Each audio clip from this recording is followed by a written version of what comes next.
France Inter.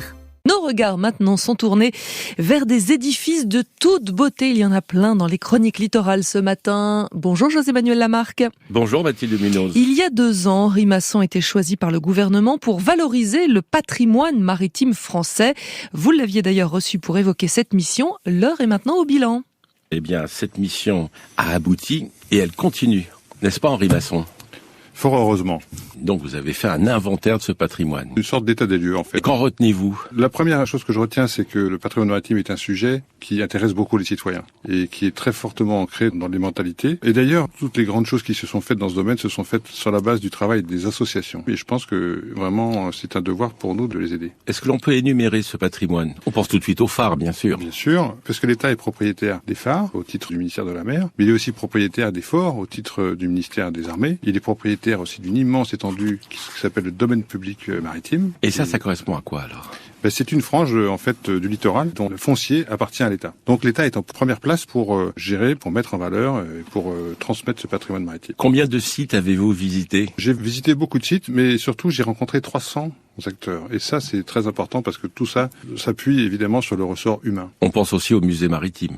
Bien sûr, les musées maritimes, il y en a de très grands, très connus, très célèbres, y compris ici, tout près d'ici, sur la colline de Chaillot. On espère qu'elle va ouvrir bientôt. Et puis il y a aussi une multitude de petits musées sur les côtes qui sont animés, encore une fois, par des associations, par des citoyens.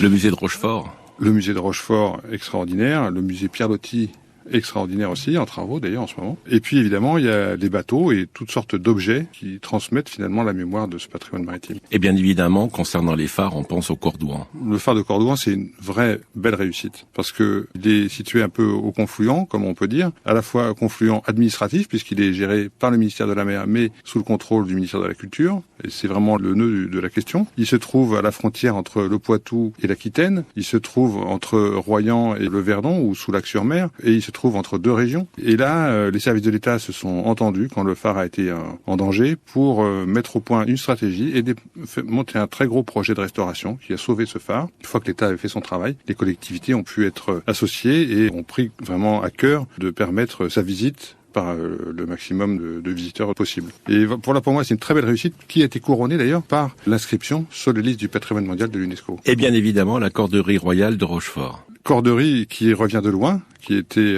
fort mal en point il y a quelques années, et c'est des gens visionnaires qui se sont intéressés à ce bâtiment qui était vraiment en ruine et qui en ont fait effectivement un des symboles du patrimoine maritime français. Avec le Centre international de la mer et on attend aussi que l'État veuille bien s'occuper du moulin qui se trouve juste à côté de la corderie royale. C'est une attente pour tous ceux qui aiment la corderie royale de Rochefort. Donc Henri Masson, l'aventure continue. Vous avez rendu votre rapport, mais là, c'est pas fini. Je suis très heureux parce que ce rapport m'a été commandé par 2 ministres, Madame Bachelot et Madame Girardin, et leurs successeurs, donc Monsieur Berville, secrétaire d'État chargé de la mer, et Madame Abdoul Malak, ministre de la Culture, ont trouvé que ce sujet était très intéressant. Et je leur ai présenté mon rapport. Et à l'issue de cette présentation, ils ont décidé d'allier leurs efforts pour venir en aide au patrimoine maritime et certainement le moulin de Rochefort va en bénéficier. On l'espère à Rochefort parce que bon, ça coince et puis ça serait bien que ce très beau moulin de Rochefort soit restauré et puisse refonctionner parce que c'est un moulin qui permet de dévaser la Charente. Et donc maintenant, votre nouvelle mission ? Ma mission, en fait, m'a été confiée par le secrétaire d'État chargé de la mer, Monsieur Berville, et a pour objectif de mettre en œuvre les propositions que j'ai faites dans ce rapport en vue donc de faire connaître mieux et d'entretenir, de restaurer et de transmettre ce patrimoine maritime. Merci à vous Henri Masson. Votre rapport, on va le retrouver sur le site internet du ministère de la Culture et du secrétariat d'État chargé de la mer. À demain Mathilde Munoz. À demain José-Manuel Lamarque.